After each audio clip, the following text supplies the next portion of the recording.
एक सवाल शुरू करने से पहले एक सवाल है मेरा। हिंदुस्तान की आबादी कितनी है?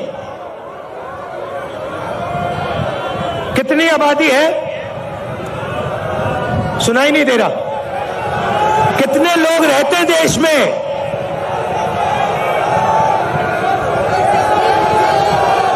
कितने?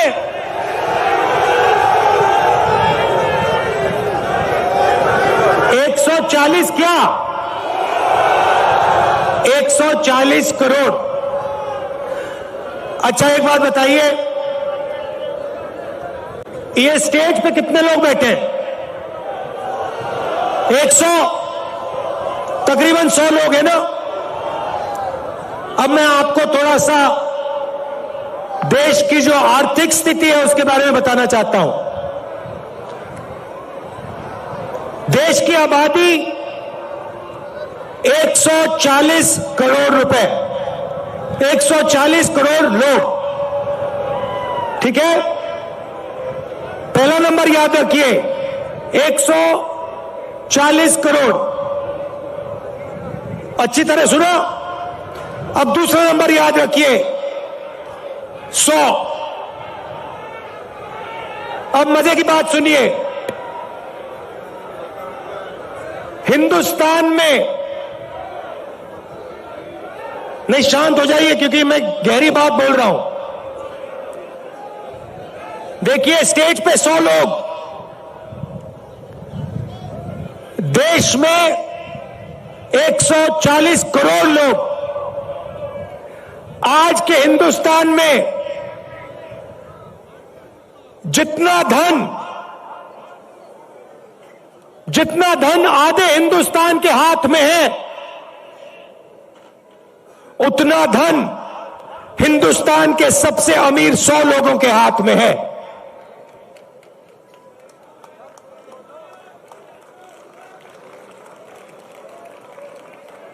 जितना धन आधे हिंदुस्तान के पास है, उतना धन हिंदुस्तान के सबसे अमीर 100 लोगों के हाथ में है।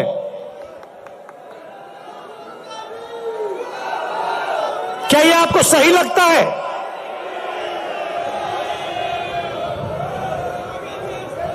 क्या आपको इसमें न्याय दिखाई देता है?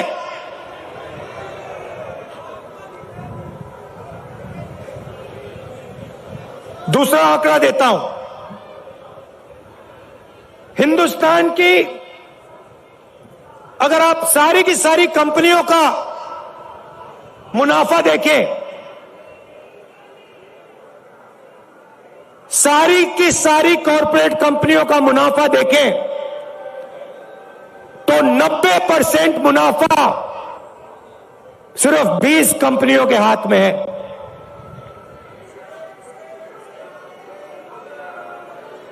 मतलब 90% मुनाफा 20 कंपनियों के हाथ में, और इस देश का आधा धन 100 लोगों के हाथ में। यह है नरेंद्र मोदी जी के हिंदुस्तान की सच्चाई।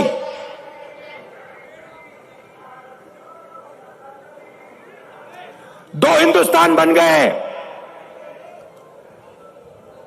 एक किसान, मजदूर, छोटे दुकानदार, बेरोजगार युवा, इनका, इसमें करोड़ों लोग रहते हैं।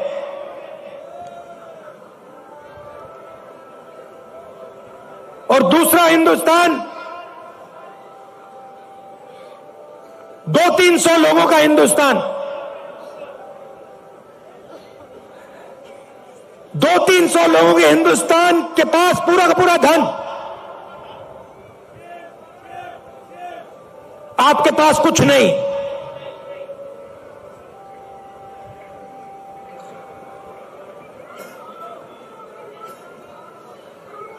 आपके पास ये पानीपत में जो हवा है, जिसमें आप सांस नहीं ले सकते, आपके पास।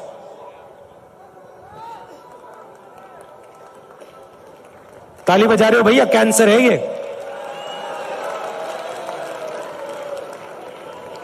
आपको भी हो रहा है, सबको हो रहा है। अच्छा, पहले क्या था? पहले ये जो आपका शहर है स्मॉल और मीडियम इंडस्ट्री का सेंटर था। यहां पे हजारों छोटे बिजनेस चलते थे, लाखों लोगों को रोजगार मिलता था।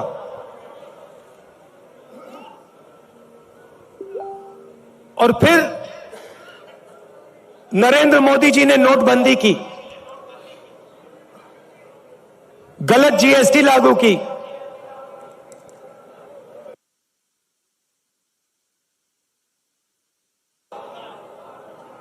मुझसे बेहतर। ये दो पॉलिसियां नहीं थी, नोटबंदी और जीएसटी पॉलिसियां नहीं, छोटे स्मॉल और मीडियम बिजनेस वालों को खत्म करने के हथियार।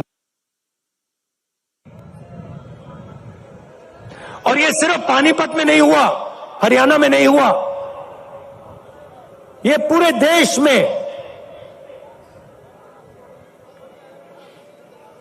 इन दो हथियारों ने जो देश को रोजगार देते थे, स्मॉल और मीडियम बिजनेस जो चलाते थे, इन दो हथियारों ने उनकी रीढ़ की हड्डी तोड़ दी, उनको खत्म कर दिया। और आज 21वीं सदी में हरियाणा बेरोजगारी का चैंपियन है। आपने सबको पीछे छोड़ दिया बेरोजगारी में। कितना भैया? 38%।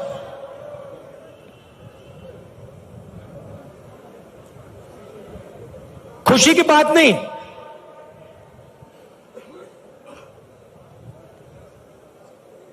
हरियाणा का जो युवा है, युवा शक्ति है, सारी की सारी जाया हो रही है।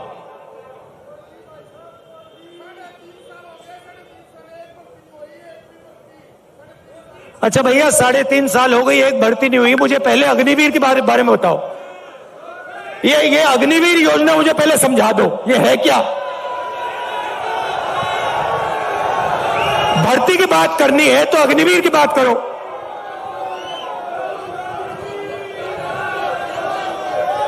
ये कहते हैं, पहले कहते हैं हम देशभक्त हैं,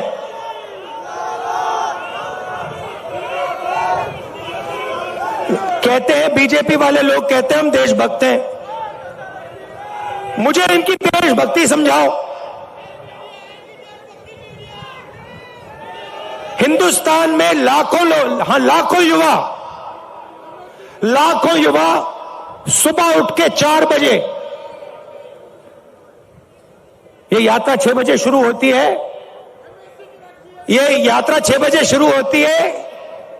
इसके बारे में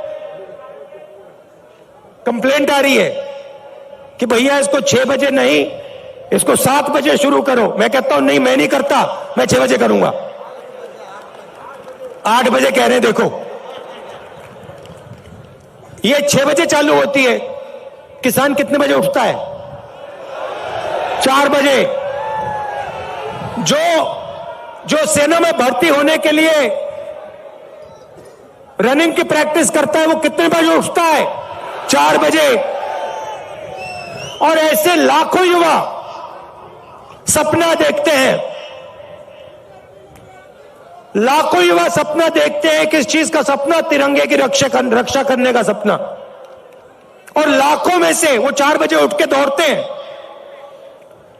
हर स्टेट में सुबह सुबह अगर आप जगो, आप इनको देख सकते हो। कभी उनको रोको, उनसे पूछो भाई क्या कर रहे हो? वो ये नहीं कहेंगे कि हम सेना में जाने की तैयारी कर रहे हैं।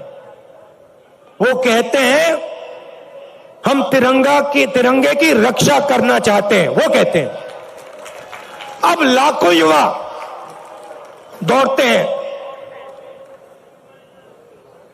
हर स्टेट में 4 बजे सुबह।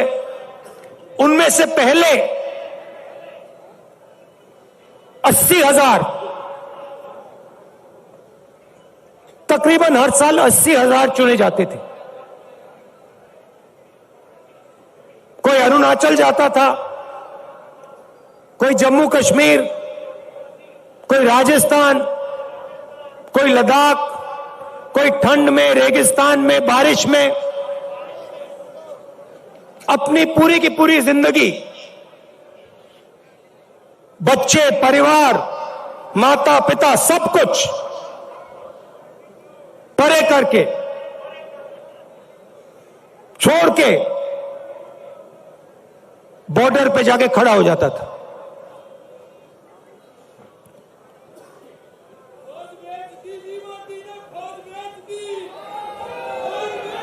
नहीं, सुनो, बात सुनो। वो बॉर्डर पे खड़े होते थे, वहां पे तूफान आ जाए, बर्फ गिर जाए, गोली लग जाए, बम फट जाए, कुछ नहीं।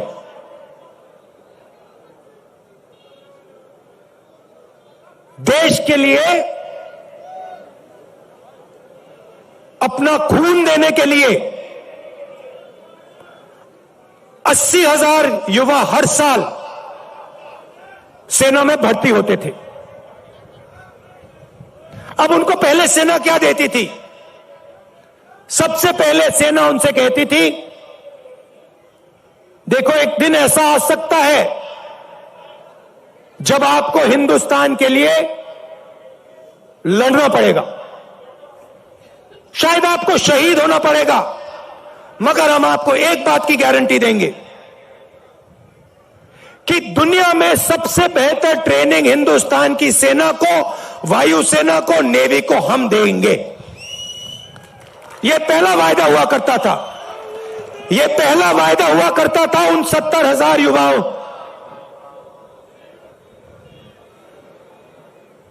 आर्मी कहती थी, हिंदुस्तान की सरकार कहती थी, तुम्हें हम बिना ट्रेनिंग दुश्मन के सामने कभी नहीं खड़ा होने देंगे, क्योंकि हम तुमसे प्यार करते हैं, हम तुम्हारा आदर करते हैं, हम तुम्हारे खून की रक्षा करना चाहते हैं। बिना ट्रेनिंग हम आपको कभी नहीं भेजेंगे, मर जाएंगे मगर नहीं भेजेंगे। पहला वायदा। दूसरा वायदा, 15 साल आपको सर्विस मिलेगी। 15 साल आपको सर्विस मिलेगी। अगर आपको इतनी सी भी चोट लगी, इतनी सी चोट लगी उंगली पे, हम आपकी रक्षा करेंगे। जो भी आपको चाहिए हम आपको दे देंगे। यह था दूसरा वायदा। तीसरा वायदा, आपने इस देश के लिए अपना पूरी जिंदगी दे दी, पूरी की पूरी आपने जिंदगी दी। आपने अपने बच्चे दे दिए, माता पिता दे दिए, परिवार दे दिया, अपने सारे के सारे सपने दे दिए इस तिरंगे को रक्षा करने के लिए। ठीक है, हम आपको पेंशन देंगे। और जब आप गांव में वापस जाओगे, जब आप गांव में वापस जाओगे, तो हम आपको एक्स सर्विसमैन का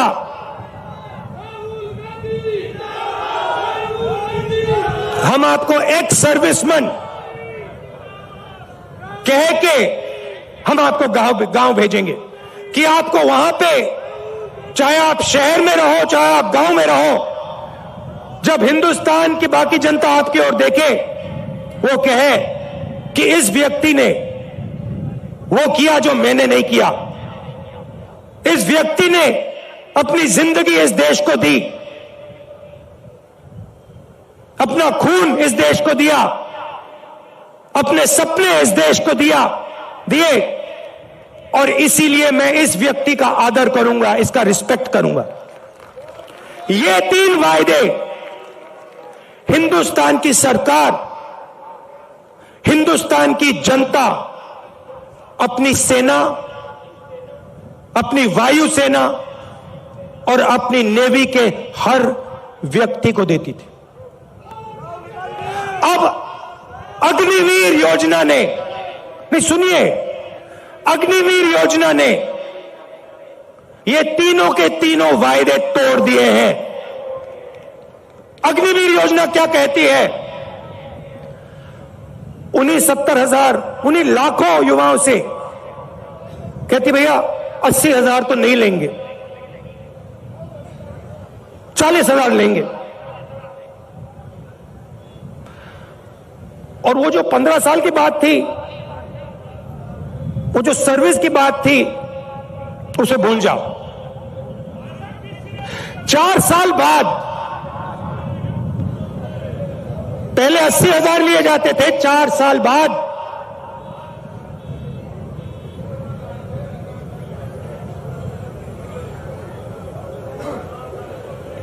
4 साल बाद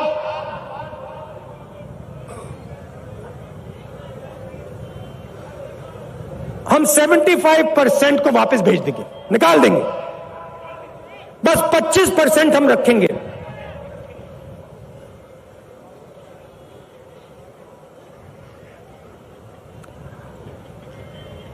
%25 को हम रखेंगे, बाकी को हम छोड़ देंगे। आप लोग जाइए,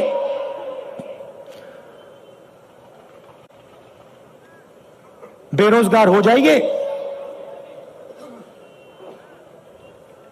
अच्छा, जो पहले हम ट्रेनिंग देते थे, जो सैनिक को तैयार करने में 5, 10, 15 साल लगते हैं, मिसाइल चलाने में, रॉकेट चलाने में, हथियार को ठीक से चलाने में जो टाइम लगता है उसको भूल जाइए। सिर्फ 6 महीने की ट्रेनिंग की जरूरत है। 4 साल बाद घर वापसी। तो ये वायदे नरेंद्र मोदी जी ने और बीजेपी ने तोड़े हैं। जब मैं ये बात उठाता हूं तो कहते हैं मैं सेना के विरोध बात कर रहा हूं। मैंने बोला था, प्रेस के मित्र हैं, ये भी उनकी बात करते हैं कि देखो भैया,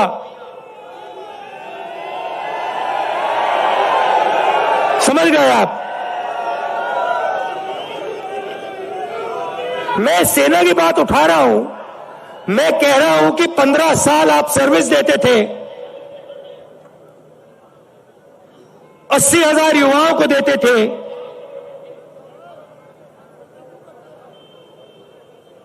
पेंशन देते थे, अब नहीं दोगे।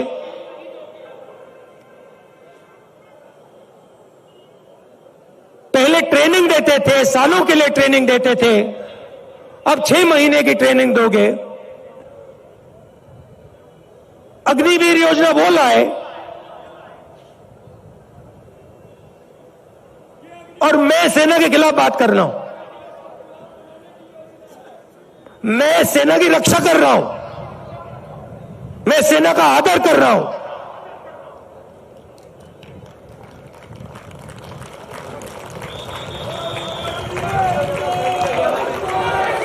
और भाई और बहनों, एक और बात,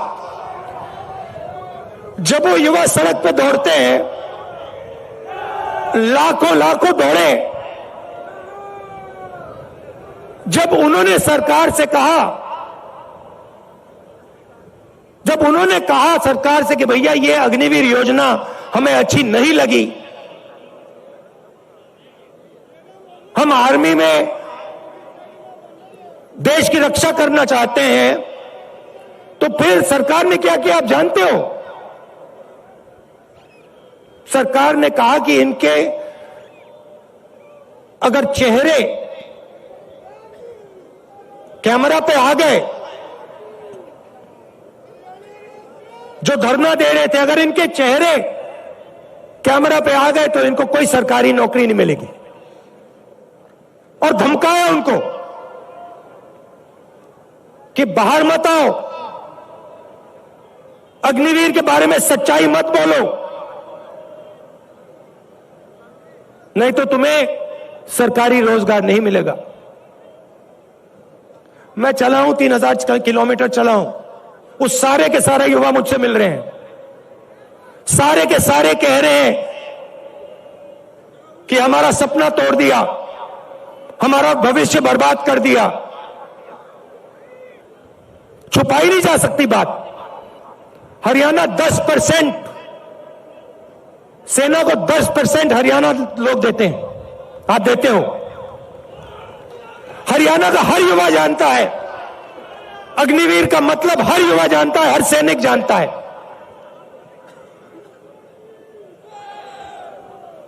यह सच्चाई है। अच्छा, अग्निवीर को छोड़िए, रोजगार के 2-3 और रास्ते हैं।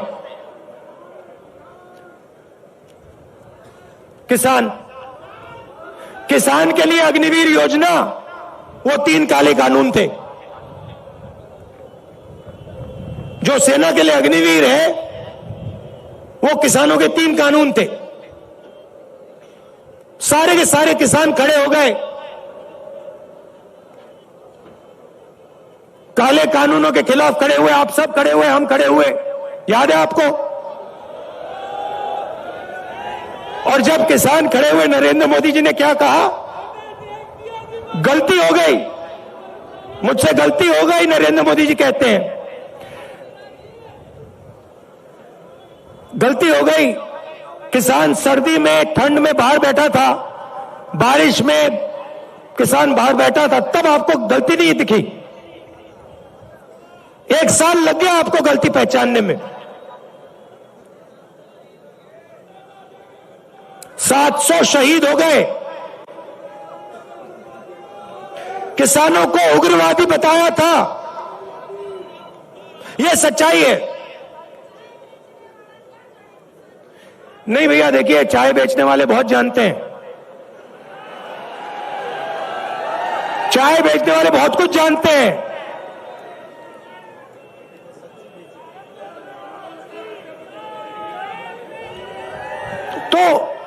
तो देखिए, फिर कहते हैं, बीजेपी वाले लोग कहते हैं, मैं आपको बताता हूं, देखिए, बीजेपी वाले लोग कहते हैं कि देखिए, ये जो यात्रा है, इसका क्या फायदा है? ये यात्रा कन्याकुमारी से कश्मीर क्यों चला जा रहा है?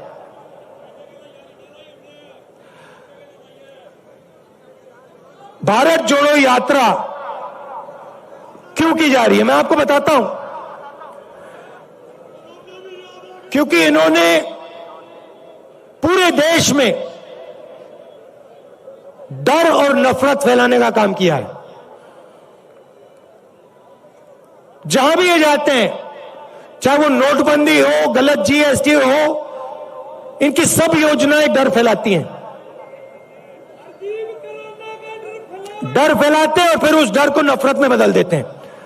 तो सबसे पहले भारत जोड़ो यात्रा ने इस नफरत के खिलाफ, डर के खिलाफ एक दूसरा रास्ता दिखाया है। इस यात्रा में कोई नफरत नहीं है, आपको नहीं दिखेगी, ढूंढ लो। यहां पे सब हिंदुस्तानी चल रहे हैं, हिंदू, मुस्लिम, सिख, ईसाई, सब, हर जात के लोग, हर धर्म के लोग, हर भाषा बोलने वाले लोग एक साथ चल रहे हैं, प्यार से चल रहे हैं, मोहब्बत से चल रहे हैं। कोई गलत बात नहीं बोल रहा है। कोई गिरता है तो कोई सवाल नहीं पूछता, भैया तुम्हारा धर्म क्या है, तुम्हारी जात क्या है, ना, एकदम उठा देते हैं, मदद करते हैं। सारे रास्ते में, हर स्टेट में जब हमारे लोगों को चोट लगती है, कोई ना कोई उनकी मदद करता है। आम जनता खाना देती है, पानी देती है, मदद करती है। ऐसा हिंदुस्तान हमें चाहिए। मैंने बोला, उन्होंने पूछा क्या कर रहे हो? आपके नफरत के बाजार में मोहब्बत की दुकान खोल रहा हूं।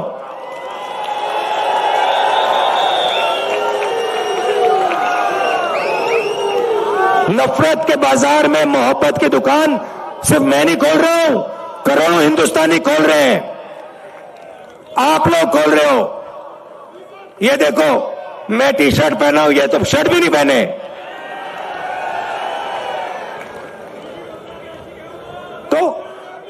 तो इस यात्रा ने नफरत को मिटाने का काम किया है। मेरे पास कुछ दिन पहले एक आदमी आए, मेरे साथ चले, कहते हैं राहुल जी मैं आपको कुछ कहना चाहता हूं। मैंने कहा क्या? कहता है मेरे भाई के साथ मेरी लड़ाई थी, सालों उससे मैंने बात नहीं की। आपकी यात्रा आई, मैंने कहा क्यों ना मैं अपने भाई से बात करूं। और मैंने अपने भाई को फोन लगाया और मैंने कहा भाई अब मैं तुमसे लड़ना नहीं चाहता हूं, मैं तुमसे लड़ना नहीं चाहता हूं, चाहे कुछ भी हो जाए मैं तुमसे लड़ना नहीं चाहता हूं। और उसके भाई ने उसे कहा मैं भी तुमसे नहीं लड़ना चाहता हूं। जाके वो गले मिल गए। और ये पूरी यात्रा में हो रहा है।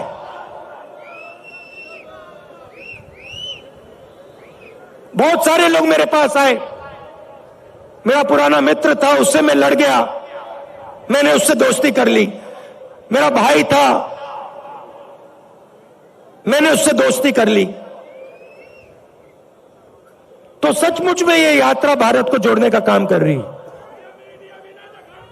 वो मीडिया नहीं दिखाती भैया। भैया कैसे दिखाएंगे बेचारे? भैया एक बात बताओ, भैया एक बात बताओ, आप देखो, आप समझो बात। आप कभी घोड़े पे बैठे हो ना? घोड़े पे लगाम होती है ना, अगर आप लगाम को इधर करोगे तो उधर जाएगा ना वो, अगर उधर करोगे उधर जाएगा ना वो। लगाम लगी हुई है भाई। वो कभी इधर खींचे वो उधर भाग जाते हैं, कभी उधर खींचे उधर भाग जाते हैं। मगर एक बात है, घोड़े के ऊपर मोदी जी की फोटो जरूर दिखेगी। वो तो दिखेगी। तो भैया अब बेचारे के ऊपर लगाम लगा हुआ है, वो क्या करें? उनकी गलती नहीं है, इनको भी जीना है, खाना खाना है, बच्चों की देखभाल करनी है, करनी तो है ना, सही बात है। तो ये देखो, ये मुस्कुरा रहे हैं, देखो ये मुस्कुरा रहे हैं, कह रहे हैं हाँ भैया बात सही, भैया को कह रहे हैं, देखो बोल रहे हैं हाँ बात तो सही की। तो हम समझते हैं कि आपके ऊपर आपके लगाम लगा रखी है, और हम जानते हैं कि हम जानते हैं कि आप सच्चाई को पहचानते हो, सच्चाई बोलना चाहते हो, मगर मुश्किल है। चलता है, हो जाएगा काम।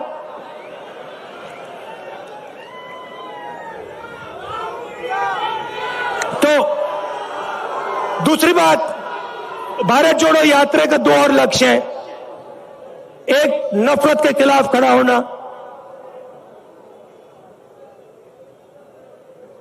एक हिंदुस्तानी को दूसरे हिंदुस्तानी से जोड़ने का काम, मोहब्बत फैलाने का काम, यह यात्रा का लक्ष्य है। दूसरा लक्ष्य,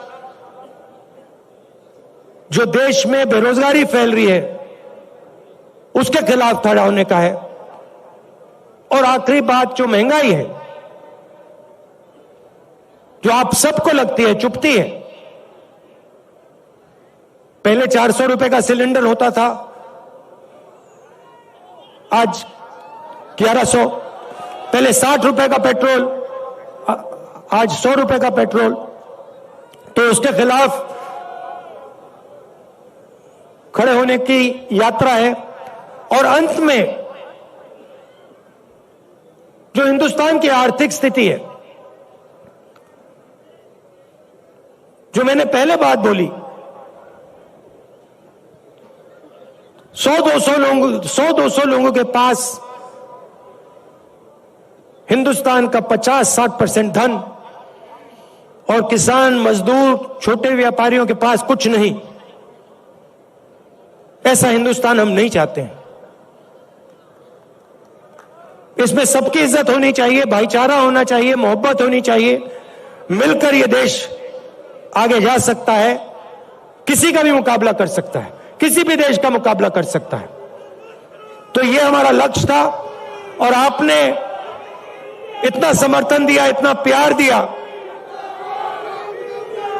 इतना प्यार दिया, इसके लिए मैं आप सबको धन्यवाद कहना चाहता हूं। आखिरी बात, एक मैंने सोचा, अभी बोल रहा था तो मैंने सोचा, देखिए आप सबके पास भाई बहन रिश्तेदार हैंगे ना, मजदूर, गरीब आदमी, बिल्कुल।